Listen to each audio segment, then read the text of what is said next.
Sébastien! Ah, je vous présente, capitaine. C'est la jeune femme qu'Antoine a trouvée sur la plage.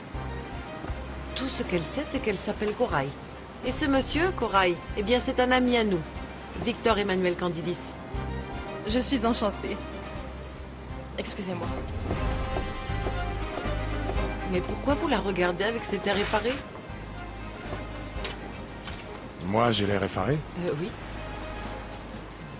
En fait, c'est très étrange. Figurez-vous que la pauvre ne se souvient de rien. J'ai beau lui demander encore et encore, mais elle ne se souvient d'absolument rien du tout.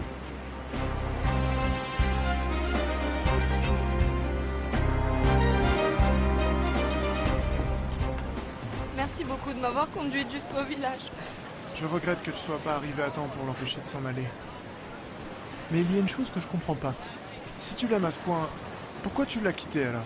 Parce que je me suis sentie si rabaissée, piétinée, mais je n'ai jamais souhaité qu'il s'en aille. Écoutez. Mais qu'est-ce qui t'arrive?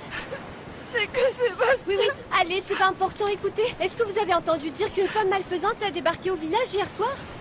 Allez, quelle crétinée, tu vas nous sortir encore, mais tu es folle. Non, c'est vrai, je n'ai rien inventé. Écoute, je peux te le jurer. Il paraît qu'il y a une femme de la mer qui est arrivée au village hier soir, c'est vrai.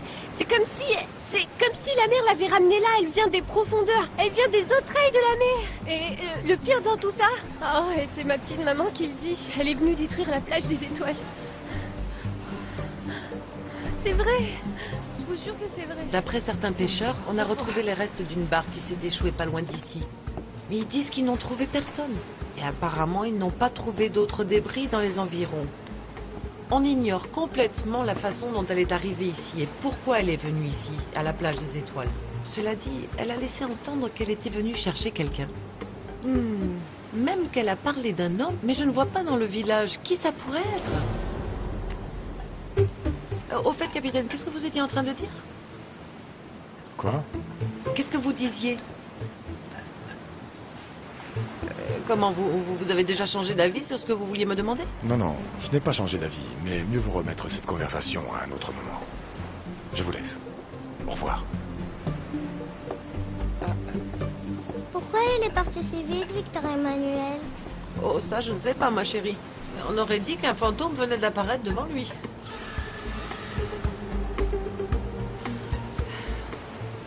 Ah, voilà Victor Emmanuel. Quelles sont les nouvelles? Vous allez partir à Mexico ou alors cette fois encore Aurore n'a pas voulu vous donner l'adresse de Estrella Marina, là-bas, dans la capitale? Non, elle ne m'a rien donné. Elle n'a pas voulu m'aider. Ah bon, alors qu'est-ce que vous allez faire? Vous y allez quand même ou est-ce que vous allez rester ici? Hein? Excuse-moi, Manuel, mais j'ai besoin d'être seul. Oh, non, je ne voulais pas vous déranger, bien sûr. Dites, est-ce que vous avez vu cette femme si mystérieuse qui habite actuellement dans la maison d'Antoine? Est-ce que vous savez comment elle s'appelle? Oui, elle s'appelle Corail. Corail? Corail?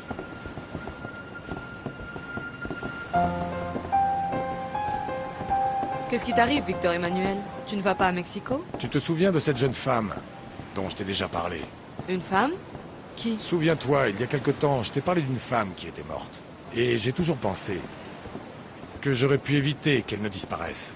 À cette époque, mon sentiment de culpabilité était si accablant que j'ai fait une dépression et je suis venu vivre ici. Tu te souviens? Oui, mais pourquoi tu me dis ça? J'ai revu cette femme. Elle est ici.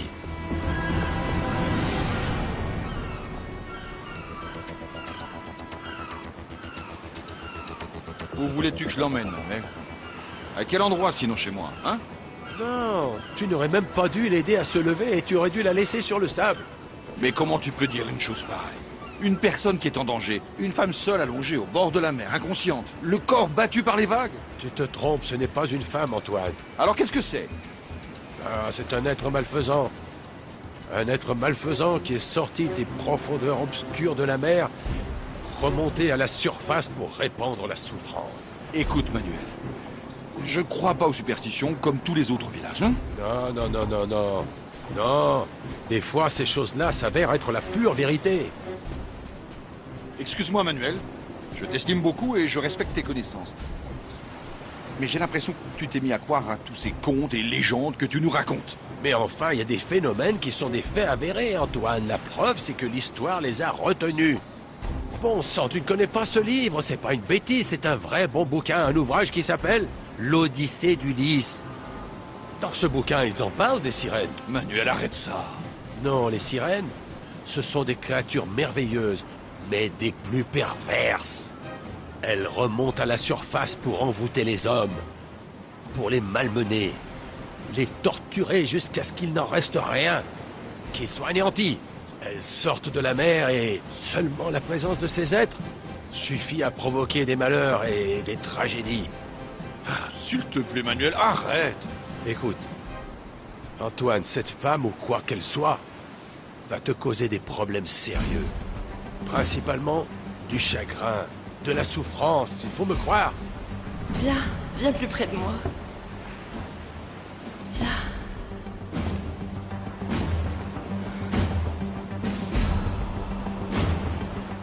Vire-la de chez toi, vire-la le plus rapidement possible, ou tu vas te repentir de ne pas avoir suivi mes conseils, Antoine.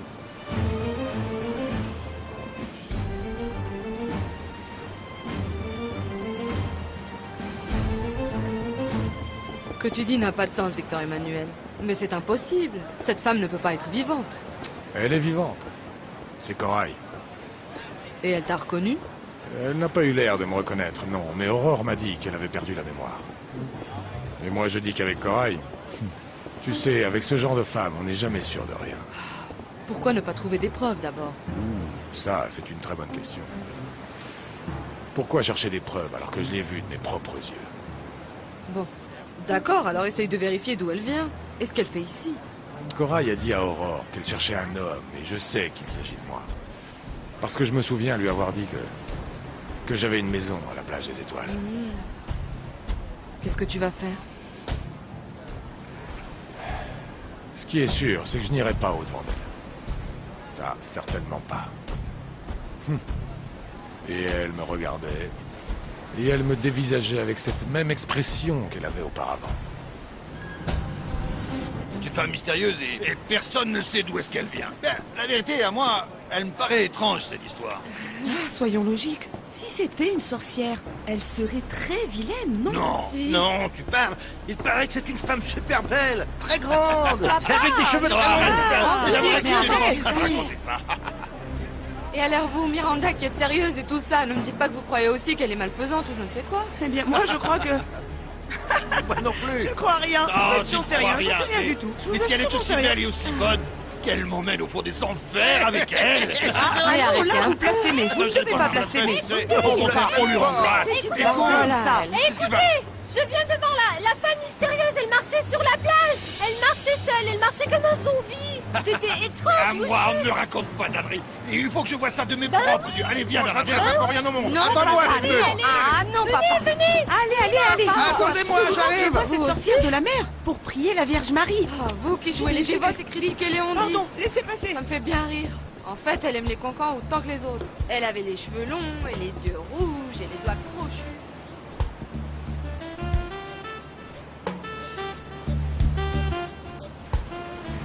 Allez, avancez, Vous la voyez? venez avec moi. Je la vois. Elle est où? Oui, je la vois. C'est elle. Là. Où ça? Elle est là. J'arrive pas à y croire. Oh, mamma mia. Je vous ai pas dit qu'elle était tellement belle qu'on dirait un mannequin de cire, vous trouvez pas? Bien en chair, oui. Et vous croyez vraiment que c'est une méchante sorcière? Ah, j'espère vraiment qu'elle n'est pas... Mais vraiment non, elle va pas de tuer le village. C'est nous qui la détruire. Regardez ça. Allez, viens avec moi, viens avec moi. Mais j'avais Vous jamais avez vu vu? aussi belle. Quel canon. Mademoiselle, j'arrive pas à y croire. Quelle beauté. Est-ce qu'on peut vous être utile? Mais t'as vu ça, si c'est pas malheureux? Le Bernard et Pitbull sont complètement gaga devant elle. Oh, j'y crois pas. Oh oui, c'est incroyable, on dirait qu'elle leur ajoutait un sort à tous les deux. Seigneur Dieu, Est-ce qu'on Seigneur peut Dieu, vous être utile? Oh là là. quelque chose me dit que tous ces bruits qui courent sont vrais. J'ai bien l'impression que cette femme est venue pour faire du mal à notre village. Ah non, on ne voit jamais le temps passer pendant cette heure de repas et il faut déjà retourner au boulot. Oui, mais on peut pas y faire grand-chose. Allez, je te Arrêtez-vous jure, tu vas ici. pas le regretter, ce sera super bien. Allez, s'il te plaît. Tu verras, ce sera super bien. C'est promis. En sortant tout à l'heure, on n'a qu'à y aller toutes les deux. C'est vrai? Quelle chance de te rencontrer, poissonnière.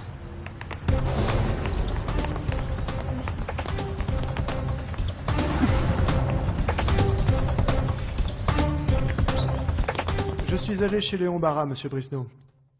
Oriana m'a dit qu'il est absent pour quelque temps. J'ai vérifié et il s'avère en fait qu'il était détenu à la prison locale. Détenu, Léon? Pourquoi? Eh bien, il y a eu un problème au village. Un enfant était blessé et Léon serait responsable. Il s'est mis tout le monde à dos. Et pourquoi vous êtes allé le voir?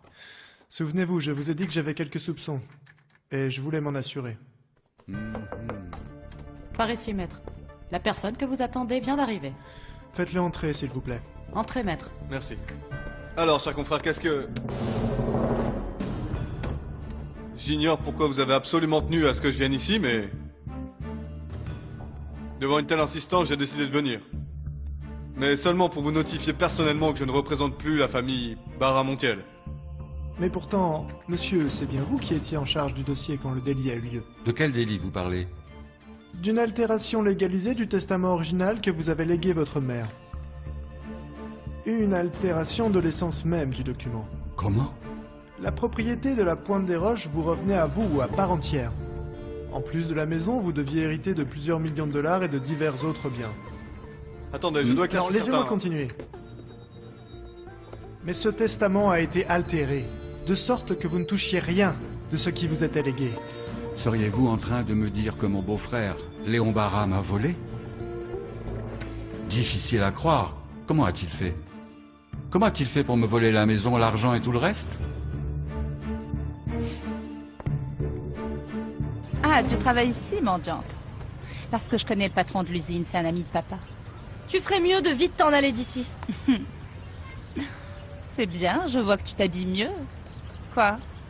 Tu es tombée amoureuse d'un vieux milliardaire gâteux et tu es devenue sa maîtresse?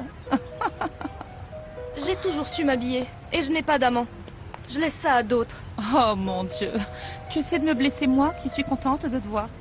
Figure-toi que Victor Emmanuel et moi sommes en plein préparatif. En fait, je suis à la capitale pour acheter mon trousseau. Ah, eh ben je te souhaite bonne chance. Hein. Merci. Et pour être franche, j'aurais bien aimé ne pas te voir aujourd'hui. Une journée gâchée. C'est bien ce que je visais, poissonnière. Je savais que ça te ferait mal d'entendre le nom de Victor Emmanuel. Poissonnière de rien du tout.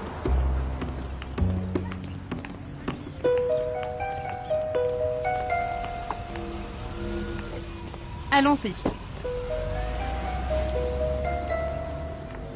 Vous avez été victime d'un vol très sérieux, orchestré par votre beau-frère Léon Barra-Montiel. Explique-moi, s'il te plaît. Laissez-moi vous expliquer. Monsieur Barra a falsifié le testament pour faire apparaître comme seule héritière de la maison de la Pointe des Roches et de la somme en dollars votre sœur Anna. Attendez, laissez-moi vous expliquer. Non, laissez-moi continuer, maître. Et comme elle s'était mariée sous le régime du partage total des biens... Je ne peux pas croire que Léon ait pu être capable d'une telle bassesse. Après la disparition de son épouse, automatiquement il se retrouvait comme unique héritier de la maison, de tous ses millions et des autres biens. Mais en réalité, tout ceci vous appartient, monsieur Brisno. Tu t'es prêté à cette malversation? Tu m'as spolié de tous ces biens? Non, Réponds-moi. Monsieur, du calme, je vous en prie, du calme, s'il vous plaît. Quant à vous, je vous conseille de dire la vérité, chers collègues. Vous êtes en passe de perdre votre droit d'exercer, alors ceci est le moindre de vos problèmes. Si vous continuez à mentir, vous finirez en prison. Bien. Hé, Strelita, attends-moi, mais qu'est-ce qui te prend d'un coup? Qui c'était cette cinglée qui t'a si maltraité? Mon cauchemar. Hein? Oriana Barra. Ta femme qui a volé mon amour, Victor Emmanuel. Elle est apparue au village du jour au lendemain, comme venue de nulle part. Mon frère, t'avais pas décidé d'aller chercher Estrella à la capitale? Et elle est apparue dans ce village, Lorenzo. Ici. Ouais, mais t'as absolument rien à voir avec cette étrangère. En plus, c'est pas ton genre. Bien sûr que je n'ai rien à voir avec elle, tu penses? Attends. Tu m'as pas dit qu'elle se souvenait même pas de ton nom? Elle a dit qu'elle avait perdu la mémoire et qu'elle est ici pour trouver un homme. Et cet homme, c'est moi, Lorenzo. Cet homme, c'est moi. Oui, Antoine, il est parti. Il est parti, Sébastien est parti à Mexico. Le pauvre, il était désespéré parce qu'Hermine ne voulait plus l'épouser. Tout ce qui est arrivé, c'est entièrement de sa faute à lui. Il n'aurait jamais dû se venger sur la pauvre Elena Barra. Oui, je sais. Mais j'ai peur parce que la capitale est pleine de dangers. Sébastien sait se débrouiller. Ce n'est plus un enfant. Et Corail? Je crois qu'elle est partie faire un tour.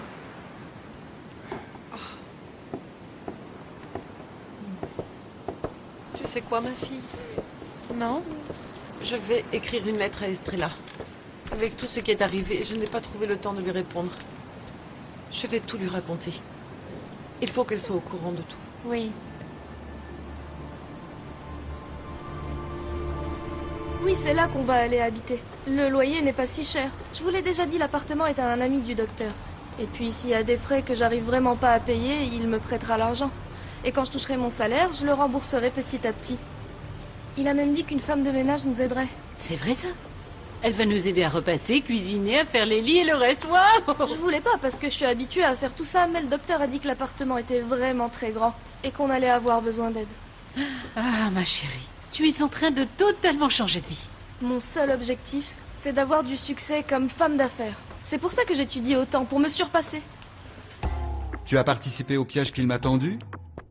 Tu as été son complice pour falsifier le testament et me voler la maison et le reste de l'héritage? Mais c'est que... Mais non, enfin... En fait, jamais on m'a dit que ça se passerait comme ça.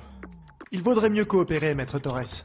Vous feriez bien de nous faire part de toutes les altérations qui ont été effectuées par Léon Barra, car nous savons que vous avez agi dans l'illégalité. Très bien, très bien. Je vais vous dire la vérité, mais... En échange, ne me tuez pas professionnellement, s'il vous plaît. Vous savez... J'ai agi sur les instructions de Léon Barra. Mais c'est lui qui a eu l'idée de falsifier le testament. Afin que vous n'héritiez de rien, mon cher Guilherme. Misérable. Il nous reste encore à trouver une solution à ce problème, pour qu'enfin les choses rentrent dans l'ordre. Vous allez aller parler à monsieur Barra Montiel. Moi?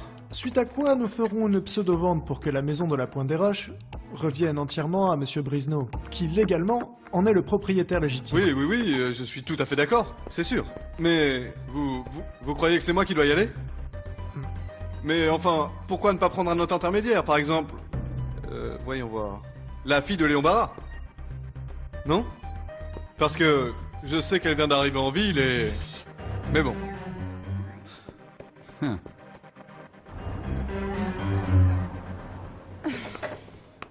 Alors, dis-moi, je peux savoir pourquoi ce rendez-vous était si urgent? Autant te dire que je ne suis pas ici pour tes histoires. Si je suis à Mexico, c'est parce que le bien-être de mon père l'exige. Je vais te poser une question directe, Oriana. Dis-moi. Est-ce que tu savais que Léon avait falsifié le testament de mes parents? Et volé la maison de la Pointe des Roches? Estrella ne devrait pas tarder à arriver. À cette heure-ci, elle est encore à l'hôpital. Bonsoir, Violette. Vous êtes Estrella Marina Brisneau? Brisneau? Je vais vous laisser pour aller mettre une petite laine. Bien sûr. Vous avez dit... Brisneau? Pourrions-nous parler quelques instants, cela seul? Dites-moi. Je suis l'avocat et le représentant légal de votre père. J'ai pas de père, moi.